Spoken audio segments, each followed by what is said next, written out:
तर इथे आज आपण बनवूया पौष्टिक असे मस्त कॅल्शियम युक्त खोबऱ्याचे लाडू। त्यासाठी साहित्य बघा, मी असं इथं खोबरं स्वच्छ करून त्याला असे चिरून तुकडे करून घेतलेले आहे। इथे घेतलेली आहे मी काळी खजूर, त्यामधले बी आणि त्याच्या बाजूचे असे बोंड काढून स्वच्छ करून तुकडे करून इथे मी काळी खजूर घेतलेली आहे। इथे घेतलेलं आहे खारीक असं वाळवून घेऊन त्यातले बी काढून छान वाळवून घेतली, म्हणजे मिक्सरमध्ये त्याचा बारीक असा चुरा होतो। आणि बदाम घेतले, एक 4-5 बदाम घेतली, तर आहे खोबऱ्याचा केस, आणि एक वाटी घेतलेली आहे साखर ते पाकासाठी, आणि हा 50 ग्रॅम आहे डिंक। हे डिंक मी असं कढईमध्ये तळून असं फुलवून घेणार आहे, म्हणजे बारीक करून त्या लाडूमध्ये आपण टाकणार आहोत। आता चला आपण करायला सुरुवात करूया। आता हे पहिल्यांदा मी हे डिंक घेणार आहे तळून।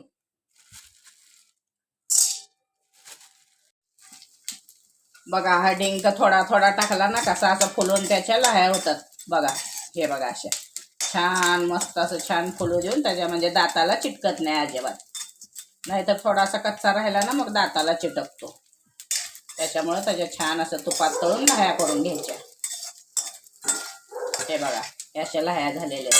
हे थंड झालं ना, हे खोबरं खारीक वगैरे बारीक करून झालं ना, मग शेवटी हे मिक्सरमधनं थोडंसं आपण बारीक करून घेऊन लाडूमध्ये टाकू।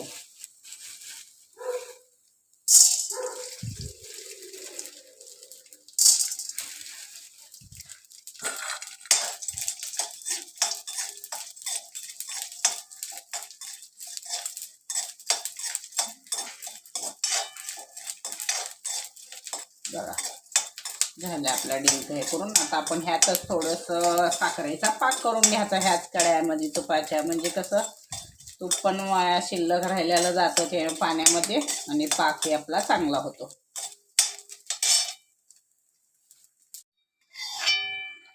हे बघा कढईमधला हे डिंक तळून असं आपण काढलेला होता, आणि ह्याच्यामध्ये आपण करणार आहोत पाक। त्यासाठी मी 1 वाटी साखर घालते, त्याच कढईमध्ये अर्धी वाटी पाणी, याचा बनवून घेऊया आपण पाक। म्हणजे लाडू असं पाकात छान हे बांधले जातात। हे पाक होईपर्यंत आपण हे सर्व साहित्य मिक्सरमधनं बारीक करून घेऊया। बघा मिक्सरमध्ये खोबऱ्याचं असं पण छान असं चुरा करून घेतलेला आहे, तर खारीक काय त्यामध्ये होईना, त्याच्यामुळं म्हणलं जास्तच वाळलेली आहे खारीक। म्हणलं चला लयच आवाज आले तर असं मी हातानेच बारीक करून घेणार आहे उकळामध्ये। हे बघा अशी खारीक अशी पावडर खारकाची करून घेऊन ह्यामध्ये मी मिसळणार आहे। तसं पण हाताने केलेलं चवदारच लागतंय खूप छान, म्हणून म्हणलं चला उकळीतच कुटून घेऊया, म्हणून मी अशी खारीक कुटा लागलेली आहे लाडू बनवण्यासाठी। मी त्यामध्येच असं उकळामध्ये बारीक करून घेतलेला आहे, थोडासा असा मोठा मोठाच आहे, काय होत नाही। बदाम बारीक करून घेतलेले आहेत, खारीक बारीक करून घेतलेले आहे। हे सगळं आपण हे साखरेचा पाक केलेला आहे ना, त्यामध्ये आपण हे मिक्स करणार आहोत। हे बघा असं